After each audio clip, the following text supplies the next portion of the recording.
بسم اللہ الرحمن الرحیم۔ پیارے ساتھیو، السلام علیکم۔ حضرت ابن عباس کہتے ہیں کہ حضور نبی کریم صلی اللہ علیہ وسلم اس دنیا میں تشریف لائے تو ان کی آنول نال کٹی ہوئی تھی۔ آنول نال کو بچے پیدا ہونے کے بعد دایا کاٹتی ہے۔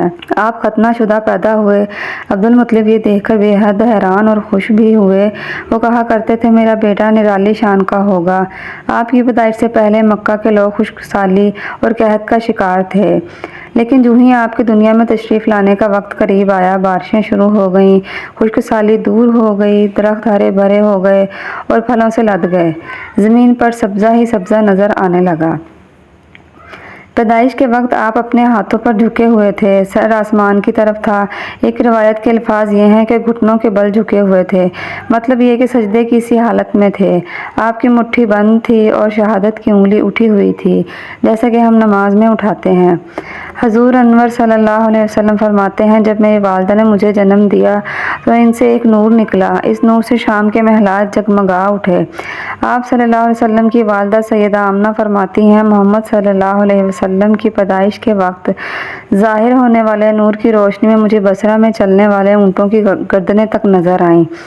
علامہ سہلی رحمہ اللہ نے لکھا ہے کہ جب آپ پیدا ہوئے تو آپ نے اللہ کی تعریف کی۔ ایک روایت میں یہ الفاظ آئے ہیں، اللہ اکبر کبیرہ والحمد للہ کثیرہ وسبحان اللہ بکرۃ واسیلہ۔ اللہ تعالیٰ سب سے بڑا ہے، اللہ تعالیٰ کی بے حد تعریف ہے اور اس میں صبح شام اللہ کی پاکی بیان کرتا ہوں۔ آپ کی ولادت کس دن ہوئی اس بات پر سب کا اتفاق ہے کہ وہ پیر کا دن تھا۔ آپ صبح فجر طلوع ہونے کے وقت دنیا میں تشریف لائے۔ تاریخ پیدائش کے سلسلے میں بہت سے قول ہیں۔ ایک روایت کے مطابق 12 ربیع الاول کو پیدا ہوئے، ایک روایت 8 ربیع الاول کی ہے، ایک روایت 2 ربیع الاول کو پیدا ہوئے۔ اس سلسلے میں بہت سی روایات ہیں۔ زیادہ تر مورخین کا خیال ہے کہ آپ 8 ربیع الاول کو پیدا ہوئے۔ تقویم کے طریقہ کے حساب سے جب تاریخ نکالی گئی تو 9 ربیع الاول نکلی۔ مطلب یہ کہ اس بارے میں بالکل صحیح بات کسی کو معلوم نہیں۔ اس پر سب کا اتفاق ہے کہ مہینہ ربیع الاول کا تھا اور دن پیر کا تھا۔ یہ بھی کہا جاتا ہے کہ آپ کو پیر کے دن ہی نبوت ملی، پیر کے روز ہی آپ نے مدینہ منورہ کی طرف ہجرت فرمائی اور پیر کے روز ہی آپ کی وفات ہوئی۔ آپ عام الفیل میں پیدا ہوئے، یعنی ہاتھیوں والے سال میں۔ اس سال کو ہاتھیوں والا سال اس لیے کہا جاتا ہے کہ ابرہہ نے ہاتھیوں کے ساتھ مکہ مکرمہ پر چڑھائی کی تھی۔ آپ کی پیدائش اس واقعہ کے کچھ ہی دن بعد ہوئی۔ واقعہ کچھ اس طرح ہے کہ ابرہہ یمن کا عیسائی حاکم تھا۔ حج کے دنوں میں اس نے دیکھا کہ لوگ بیت اللہ کا حج کرنے جاتے ہیں۔ اس نے اپنے لوگوں سے پوچھا یہ لوگ کہاں جاتے ہیں؟ اسے جواب ملا بیت اللہ کا حج کرنے کے لیے مکہ جاتے ہیں۔ اس نے پوچھا بیت اللہ کس چیز کا بنا ہوا ہے؟ اسے بتایا گیا پتھروں کا ہے۔ اس نے پوچھا اس کا لباس کیا ہے؟ بتایا گیا ہمارے ہاں سے جو دھاری دار کپڑا جاتا ہے اس سے اس کی پوشاک تیار ہوتی ہے۔ ابرہہ عیسائی تھا۔ ساری بات سن کر اس نے کہا مسیح کی قسم میں تم لوگوں کے لیے اس سے اچھا گھر تعمیر کروں گا۔ اس طرح اس نے سرخ، سفید، زرد اور سیاہ پتھروں سے ایک گھر بنوایا، سونے اور چاندی سے اس کو سجایا اور اس میں کئی دروازے رکھوائے، اس میں سونے کے پترے جڑوائے، اس کے درمیان میں جواہر لگوائے، اس مکان میں ایک بڑا سا یاقوت لگوایا، پردے لگوائے، وہاں خوشبوئیں سلگانے کا انتظام کیا۔ اس کی دیواروں پر اس قدر مشک ملا جاتا تھا کہ وہ سیاہ رنگ کی ہو گئیں، یہاں تک کہ جواہر بھی نظر آتے تھے۔ پھر لوگوں سے کہا اب تمہیں بیت اللہ کا حج کرنے کے لیے مکہ جانے کی ضرورت نہیں رہی، میں نے یہیں تمہارے لیے بیت اللہ بنوا دیا ہے، لہٰذا اب تم اس کا طواف کرو۔ اس طرح کچھ قبائل کئی سال تک اس کا حج کرتے رہے، اس میں اعتکاف کرتے رہے، حج والے مناسک بھی یہیں ادا کرتے رہے۔ عرب کے ایک شخص نفیل خشمی سے یہ بات برداشت نہ ہو سکی۔ وہ اس مصنوعی خانہ کعبہ کے خلاف دل ہی دل میں کڑھتا رہا۔ آخر اس نے دل میں ٹھان لی کہ وہ ابرہہ کی اس عمارت کو گندہ کر کے چھوڑے گا۔ پھر ایک رات اس نے چوری چھپے بہت سی گندگی اس میں ڈال دی۔ ابرہہ کو معلوم ہوا تو سخت غضبناک ہوا اور کہنے لگا یہ کارروائی کسی عرب نے اپنے کعبہ کے لیے کی ہے، میں اسے ڈھا دوں گا، اس کا ایک ایک پتھر توڑ دوں گا۔ اس نے شام و حبشہ کو یہ تفصیلات لکھ دیں، اس سے درخواست کی کہ وہ اپنا ہاتھی بھیج دے۔ اس ہاتھی کا نام محمود تھا۔ یہ اس قدر بڑا تھا کہ اتنا بڑا ہاتھی روئے زمین پر دیکھنے میں نہیں آیا تھا۔ جب ہاتھی اس کے پاس پہنچ گیا تو وہ اپنی فوج لے کر نکلا اور مکہ کا رخ کیا۔ یہ لشکر جب مکہ کے قریب جوار میں پہنچا تو ابرہہ نے فوج کو حکم دیا کہ ان لوگوں کے جانور لوٹ لیے جائیں۔ اس کے حکم پر فوجیوں نے جانور پکڑ لیے۔ اس میں عبد المطلب کے اونٹ بھی تھے۔ نفیل بھی اسی لشکر میں برہا کے ساتھ موجود تھا اور یہ عبد المطلب کا دوست تھا۔ عبد المطلب اس سے ملے، اونٹوں کے سلسلے میں بات کی۔ نفیل نے برہا سے کہا، قریش کا سردار عبد المطلب ملنا چاہتا ہے۔ یہ شخص تمام عرب کا سردار ہے، شرف اور بزرگی اسے حاصل ہے، لوگوں میں اس کا بہت بڑا اثر ہے، لوگوں کو اچھے اچھے گھوڑے دیتا ہے، انہیں عطیات دیتا ہے، کھانا کھلاتا ہے۔ یہ گویا عبد المطلب کا تعارف تھا۔ برہا نے انہیں ملاقات کے لیے بلا لیا۔ برہا نے ان سے پوچھا، بتائیے آپ کیا چاہتے ہیں؟ انہوں نے جواب دیا، میں چاہتا ہوں میرے اونٹ مجھے واپس مل جائیں۔ ان کی بات سن کر برہا بہت حیران ہوا۔ اس نے کہا، مجھے تو بتایا گیا تھا کہ آپ عرب کے سردار ہیں، بہت عزت اور بزرگی کے مالک ہیں، لیکن لگتا ہے مجھ سے غلط بیانی کی گئی ہے، کیونکہ میرا خیال تھا آپ مجھ سے بیت اللہ کے بارے میں بات کریں گے، جس کو میں گرانے آیا ہوں اور جس کے ساتھ آپ سب کی عزت وابستہ ہے، لیکن آپ نے تو سرے سے اس کی بات ہی نہیں کی اور اپنے اونٹوں کا رونا لے کر بیٹھ گئے۔ یہ کیا بات ہوئی؟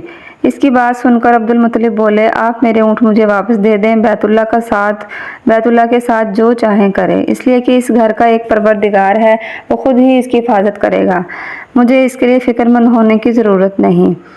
ان کی بات سن کر برہا نے حکم دیا، ان کے اونٹ واپس دے دیے جائیں۔ جب انہیں ان کے اونٹ واپس مل گئے تو انہوں نے ان کے سموں پر چمڑے چڑھا دیے، ان پر نشان لگا دیے، انہیں قربانی کے لیے وقف کر کے حرم میں چھوڑ دیا، تاکہ پھر کوئی انہیں پکڑ لے تو حرم کا پروردگار اس پر غضبناک ہو۔ اب عبد المطلب ہیرا پہاڑ پر چڑھ گئے، ان کے ساتھ ان کے کچھ دوست تھے۔ انہوں نے اللہ سے درخواست کی، اے اللہ، انسان اپنے سامان کی حفاظت کرتا ہے، تو اپنے سامان کی حفاظت کر۔ ادھر سے برہا اپنا لشکر لے کر آگے بڑھا۔ وہ خود ہاتھی پر سوار لشکر کے درمیان موجود تھا۔ ایسے میں ان کے ہاتھی نے آگے بڑھنے سے انکار کر دیا۔ وہ زمین پر بیٹھ گیا۔ ہاتھی بانوں نے اسے سر اٹھانے کی کوشش کی، لیکن وہ نہ اٹھا۔ انہوں نے اس کے سر پر ضربیں لگائیں، آنکس چبھوئے، مگر وہ کھڑا نہ ہوا۔ کچھ سوچ کر انہوں نے اس کا رخ یمن کی طرف کیا تو وہ فوراً اس طرف چلنے لگا۔ اس کا رخ پھر مکہ کی طرف کیا گیا تو پھر رک گیا۔ ہاتھی بانوں نے یہ تجربہ بار بار کیا۔ آخر برہا نے حکم دیا، ہاتھی کو شراب پلائی جائے تاکہ نشے میں اسے کچھ ہوش نہ رہے اور ہم اسے مکہ کی طرف آگے بڑھا سکیں۔ چنانچہ اسے شراب پلائی گئی، لیکن اس پر بھی اس چیز کا کوئی اثر نہ ہوا۔ برہا کے ہاتھی کو اٹھانے کی مسلسل کوشش جاری تھی کہ اچانک سمندر کی طرف سے ان کی طرف اللہ تعالیٰ نے ابابیلوں کو بھیج دیا۔ وہ ٹڈیوں کے جھنڈ کی طرح آئیں۔ دوسری طرف عبد المطلب مکہ میں داخل ہوئے، حرم میں پہنچے اور کعبہ کے دروازے کی زنجیر پکڑ کر برہا اور اس کے لشکر کے خلاف فتح کی دعا مانگی۔ ان کی دعا کے الفاظ یہ تھے، اے اللہ، یہ بندہ اپنے قافلے اور اپنی جماعت کی حفاظت کر رہا ہے، تو اپنے گھر یعنی بیت اللہ کی حفاظت فرما، برہا کا لشکر فتح نہ حاصل کر سکے۔ ان کی طاقت تیری طاقت کے آگے کچھ بھی نہیں، آج سلیب کامیاب نہ ہو۔ سلیب کا لفظ اس لیے بولا کہ برہا عیسائی تھا اور سلیب کو عیسائی اپنے نشان کے طور پر ساتھ لے کر چلتے ہیں۔ اب انہوں نے اپنی قوم کو ساتھ لیا اور ہیرا پہاڑ پر چڑھ گئے، کیونکہ ان کا خیال تھا وہ برہا کا مقابلہ نہیں کر سکیں گے۔ اور پھر اللہ تعالیٰ نے پرندوں کی جھنڈ کے جھنڈ بھیج دیے۔ یہ پرندے چڑیا سے قدرے بڑے تھے۔ ان میں سے ہر پرندے کی چونچ میں پتھر کے 3 ٹکڑے تھے۔ یہ پتھر پرندوں نے برہا کے لشکر پر گرانے شروع کیے۔ جو ہی یہ پتھر ان پر گرے، ان کے ٹکڑے ٹکڑے ہو گئے، بالکل اسی طرح جیسے آج کسی جگہ پر بم گرایا جائے تو جسموں کے ٹکڑے ٹکڑے اڑ جاتے ہیں۔ برہا کا ہاتھی محمود البتہ ان کنکریوں سے محفوظ رہا، باقی سب ہاتھی تہس نہس ہو گئے۔ یہ ہاتھی 13 عدد تھے، سب کے سب کھائے ہوئے نحوست کے مانند ہو گئے، جیسے کہ سورۃ الفیل میں آتا ہے۔ برہا اور اس کے کچھ ساتھی تباہی کا یہ منظر دیکھ کر بری طرح بھاگے، لیکن پرندوں نے ان کو بھی نہ چھوڑا۔ برہا کے بارے میں طبقات میں لکھا ہے کہ ان کے جسم کا ایک ایک عضو الگ ہو کر گرتا چلا گیا، یعنی وہ بھاگ رہا تھا اور اس کے جسم کا ایک ایک حصہ الگ ہو کر گر رہا تھا۔ دوسری طرف عبد المطلب اس انتظار میں تھے کہ کب حملہ ہوتا ہے، لیکن حملہ آور جب مکہ میں داخل نہ ہوئے تو وہ حالات معلوم کرنے کے لیے نیچے اترے۔ مکہ سے باہر نکلے تب انہوں نے دیکھا سارا لشکر تباہ ہو چکا ہے، خوب مال غنیمت ان کے ہاتھ لگا، بے شمار سامان آیا، مال میں سونا چاندی بے تحاشا تھا۔ لشکر میں سے کچھ لوگ ایسے بھی تھے جو واپس نہیں بھاگے تھے، یہ مکہ میں رہ گئے تھے۔ ان میں برہا کے ہاتھی کا مہاوت بھی تھا، جو محمود کو آگے لانے میں ناکام رہا تھا۔ ہمارے نبی حضرت محمد صلی اللہ علیہ وسلم اس واقعہ کے چند دن بعد پیدا ہوئے۔ آپ جس مکان میں پیدا ہوئے وہ صفا پہاڑی کے قریب تھا۔ حضرت کعب احبار رضی اللہ تعالیٰ عنہ روایت کرتے ہیں کہ میں نے تورات میں پڑھا تھا کہ رسول صلی اللہ علیہ وسلم کی پیدائش مکہ میں ہوگی۔ یہ کعب یعنی یہودی تھے، اس لیے تورات پڑھا کرتے تھے۔ دنیا میں آتے ہی حضور اکرم صلی اللہ علیہ وسلم روئے۔ حضرت عبد الرحمن بن عوف کی والدہ کہتی ہیں کہ جب حضرت آمنہ کے ہاں ولادت ہوئی تو میں وہاں موجود تھی۔ آپ صلی اللہ علیہ وسلم میرے ہاتھوں میں آئے، غالباً دایا تھیں، ان کا نام شفا تھا۔ فرماتی ہیں جب آپ میرے ہاتھوں میں آئے تو روئے۔ آپ کے دادا عبد المطلب کو آپ کی ولادت کی خبر دی گئی، اس وقت خانہ کعبہ کا طواف کر رہے تھے۔ اطلاع ملنے پر گھر آئے، بچے کو گود میں لیا۔ اس وقت آپ کی والدہ نے ان سے کہا یہ بچہ عجیب ہے، سجدے کی حالت میں پیدا ہوا ہے، یعنی پیدا ہوتے ہی اس نے پہلے سجدہ کیا، پھر سجدے سے سر اٹھا کر انگلی آسمان کی طرف اٹھائی۔ عبد المطلب نے آپ کو دیکھا، اس کے بعد آپ کو کعبہ میں لے آئے، آپ کو گود میں لیے رہے اور طواف کرتے رہے، پھر واپس لا کر حضرت آمنہ کو دیا۔ آپ کو عرب کے دستور کے مطابق ایک برتن سے ڈھانپا گیا، لیکن وہ برتن ٹوٹ کر آپ کے اوپر سے ہٹ گیا۔ اس وقت آپ اپنا انگوٹھا چوستے نظر آئے۔ اس موقع پر شیطان بری طرح چیخا۔ تفسیر ابن مخلد میں ہے کہ شیطان صرف 4 مرتبہ چیخا۔ پہلی بار اس وقت جب اللہ تعالیٰ نے اسے ملعون ٹھہرایا، دوسری بار اس وقت جب اسے زمین پر اتارا گیا، تیسری بار اس وقت چیخا جب حضرت صلی اللہ علیہ وسلم پیدائش ہوئی، اور چوتھی مرتبہ اس وقت جب نبی کریم صلی اللہ علیہ وسلم پر سورہ فاتحہ نازل ہوئی۔ اس موقع پر حضرت حسان بن ثابت رضی اللہ تعالیٰ عنہ کہتے ہیں کہ میں 8 سال کا تھا، جو کچھ دیکھتا اور سنتا تھا اس کو سمجھتا تھا۔ ایک صبح میں نے یثرب یعنی مدینہ میں ایک یہودی کو دیکھا، وہ ایک اونچے ٹیلے پر چڑھ کر چلا رہا تھا۔ لوگ اس یہودی کے گرد جمع ہو گئے اور بولے کیا بات ہے، کیوں چیخ رہے ہو؟ یہودی نے جواب دیا احمد کا ستارہ طلوع ہو گیا ہے اور وہ آج رات پیدا ہو گئے ہیں۔ حضرت حسان بن ثابت بعد میں 60 سال کی عمر میں مسلمان ہوئے تھے۔ 120 سال کی عمر میں انہوں نے وفات پائی، گویا ایمان کی حالت میں 60 سال زندگی گزاری۔ بہت اچھے شاعر تھے، نبی کریم صلی اللہ علیہ وسلم کی اپنے اشعار میں تعریف کیا کرتے تھے اور دشمنوں کی برائی اشعار میں بیان کرتے تھے۔ غزوات کے موقع پر اشعار کے ذریعے مسلمانوں کو جوش دلاتے تھے، اسی بنیاد پر انہیں شاعر رسول کا خطاب ملا تھا۔ حضرت کعب احبار رضی اللہ تعالیٰ عنہ فرماتے ہیں کہ میں نے تورات میں پڑھا ہے کہ اللہ تعالیٰ نے حضرت موسیٰ علیہ السلام کو حضرت صلی اللہ علیہ وسلم کی ولادت کے وقت کی خبر دے دی تھی، اور حضرت موسیٰ علیہ السلام نے اپنی قوم بنی اسرائیل کو اس کی اطلاع دے دی تھی۔ اس سلسلے میں انہوں نے فرمایا تھا تمہارے نزدیک جو مشہور چمکدار ستارہ ہے، جب وہ حرکت میں آئے گا تو وہی وقت رسول اللہ صلی اللہ علیہ وسلم کی پیدائش کا ہوگا۔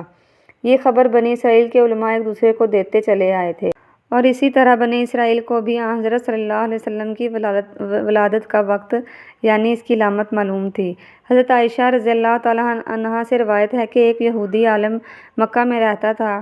جب وہ رات آئی جس میں حضرت صلی اللہ علیہ وسلم پیدا ہوئے تو وہ قریش کی ایک مجلس میں بیٹھا تھا۔ اس نے کہا کیا تمہارے ہاں آج کوئی بچہ پیدا ہوا ہے؟ لوگوں نے کہا ہمیں تو معلوم نہیں۔ اس پر اس یہودی نے کہا میں جو کچھ کہتا ہوں اسے اچھی طرح سن لو۔ آج اس امت کا آخری نبی پیدا ہو گیا ہے، اور قریش کے لوگوں وہ تم میں سے ہے، یعنی وہ قریشی ہے۔ اس کے کندھے کے پاس ایک علامت ہے، یعنی مہر نبوت ہے۔ اس میں بہت زیادہ بال ہیں، یعنی گھنے بال ہیں، اور یہ نبوت کا نشان ہے، نبوت کی دلیل ہے۔ اس بچے کی ایک یہ علامت بھی ہے کہ وہ 2 راتوں تک دودھ نہیں پیے گا۔ ان باتوں کا ذکر اس کی نبوت کی علامت کے طور پر پرانی کتب میں موجود ہے۔ علامہ ابن حجر نے لکھا ہے کہ یہ بات درست ہے، آپ نے 2 دن تک دودھ نہیں پیا تھا۔ یہودی عالم نے جب یہ باتیں بتائیں تو لوگ وہاں سے اٹھ گئے۔ انہیں یہودی کی باتیں سن کر بہت حیرت ہوئی تھی۔ جب وہ لوگ اپنے گھروں میں پہنچے تو ان میں سے ہر ایک نے اس کی باتیں اپنے گھر کے افراد کو بتائیں۔ عورتوں کو چونکہ حضرت آمنہ کے ہاں بیٹا پیدا ہونے کی خبر ہو چکی تھی، اس لیے انہوں نے اپنے مردوں کو بتایا ذرا چل کر مجھے وہ بچہ دکھاؤ۔ لوگ اسے ساتھ لیے حضرت آمنہ کے گھر کے باہر آئے، ان سے بچہ دکھانے کی درخواست کی۔ آپ نے بچے کو کپڑے سے نکال کر انہیں دے دیا۔ لوگوں نے آپ کے کندھے پر سے کپڑا ہٹایا۔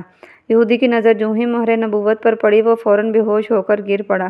اسے ہوش آیا تو لوگوں نے اس سے پوچھا تمہیں کیا ہو گیا تھا؟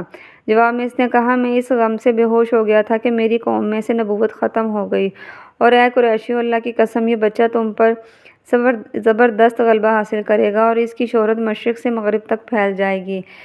ملک شام کا ایک یہودی اس مکہ سے کچھ فاصلے پر رہتا تھا، اور جب بھی وہ کسی کام سے مکہ آتا، وہاں کے لوگوں سے ملتا تو ان سے کہتا، بہت قریب کے زمانہ میں تمہارے درمیان ایک بچہ پیدا ہوگا، سارا عرب اس کے راستے پر چلے گا، اس کے سامنے ذلیل اور پست ہو جائے گا، وہ عجم اور اس کے شہروں کا بھی مالک ہو جائے گا۔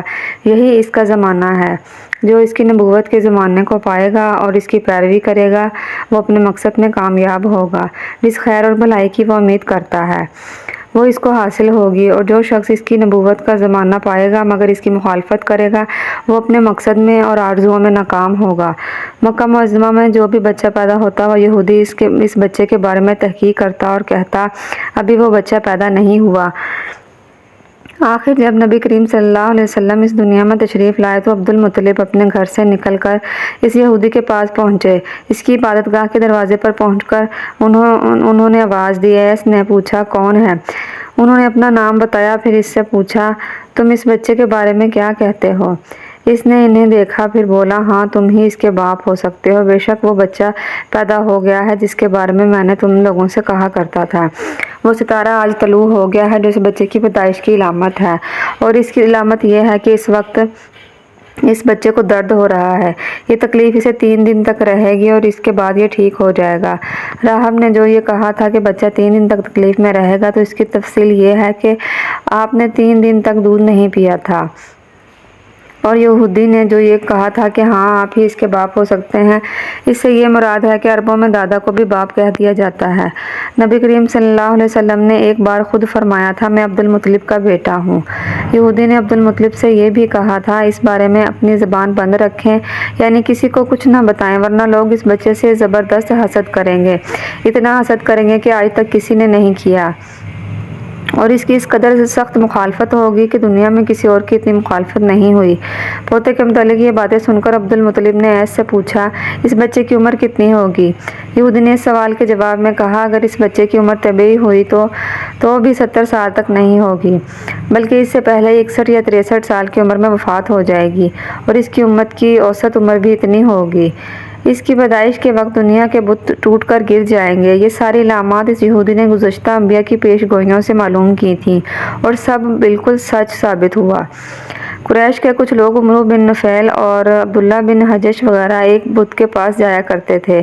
یہ اس رات بھی اس کے پاس گئے جس رات آپ صلی اللہ علیہ وسلم کی پیدائش ہوئی۔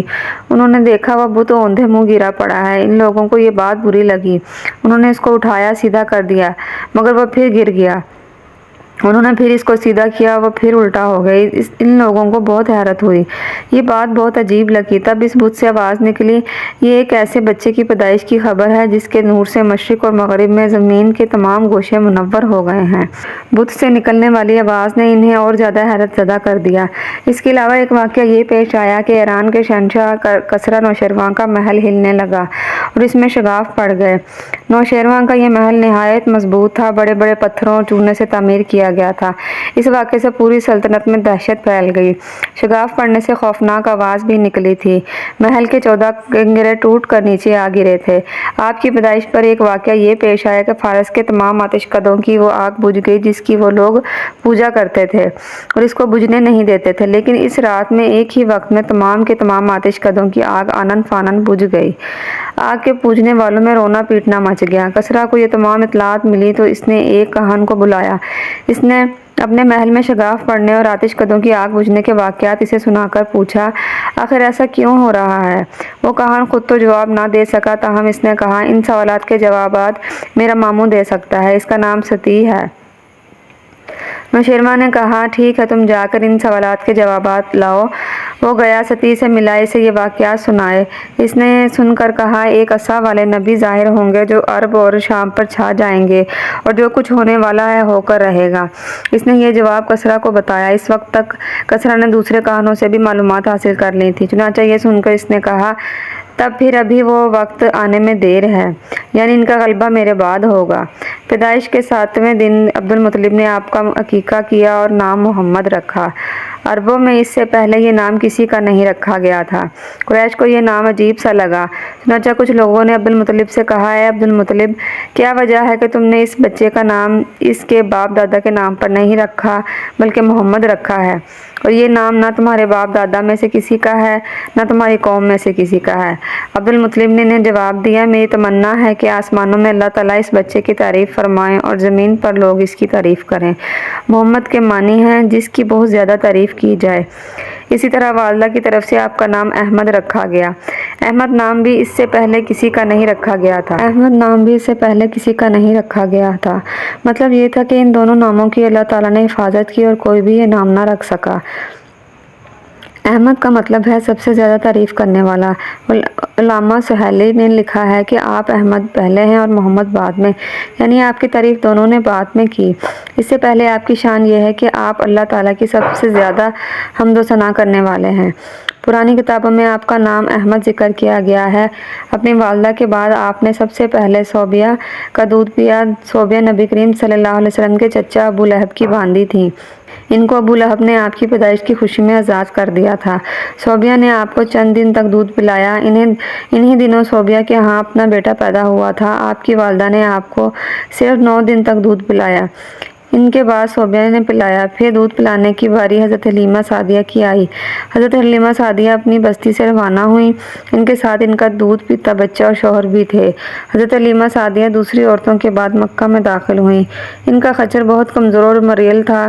ان کے ساتھ ان کی کمزور اور بوڑھی اونٹنی تھی، وہ بہت آہستہ چلتی تھی۔